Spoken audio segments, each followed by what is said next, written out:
100% ஷூரா தெரியும்டா. அவ புருஷன் அவ தொட கூட விட்டுக்க மாட்டா. சாம், அனு எப்படி ஒண்ணு இருக்க? சந்தோஷமா இருக்கியா? சந்தோஷமா இருக்கேன்டா. எப்படி உங்களால சந்தோஷமா இருக்க முடியுது? லவ் பண்ணி கைட்டு விட்டுட்டு லவ்னு ஒரு விஷயமா இருந்த மறந்து எப்படி சந்தோஷமா வாழ்றீங்க? எப்படி எப்படி எப்படி? உன்னதான் கேட்டேன்.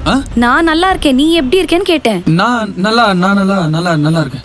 இது யார் அனு? அக்கா பையனா? ஏன் பையன்டா. அவ புருஷன் அவ தொட கூட விட்டுக்க மாட்டான். இந்த மாதிரியே இருக்கானே. உங்க பேர் என்ன? இருங்க நான் சொல்லவா? குழந்தை பிறந்தா என்ன பேர் வைக்கலாம்? பொண்ணு பிறந்த சமந்தா, பையன் பிறந்தா தல அஜித். சூப்பர்டா. அஜித் கரெக்டா? சேச்சே, சிட்டி பாபுடா. என்ன பாபு? அவர் தாத்தாவோட பேர் வைக்கணும்னு ஆசைப்பட்டாரு. அவர் ஆசைப்பட்ட எதுவுமே நான் பண்ணாம இருந்தது இல்ல. அதான் அவளே நினைச்சு ஃபீல் பண்ணிட்டு இருப்பாள. உங்க வயசு? 2 years 2 months. கல்யாணம் 3 வருஷம் தாண்டி ஆகுது. அவ புருஷன் அவ தொட கூட விட்டுக்க மாட்டான். ஏப்பா இதோட ஃபுல் வீடியோ பார்க்க ஹேண்டில் கீழ இருக்கிற ப்ளே பட்டனை கிளிக் பண்ணி பாருங்க.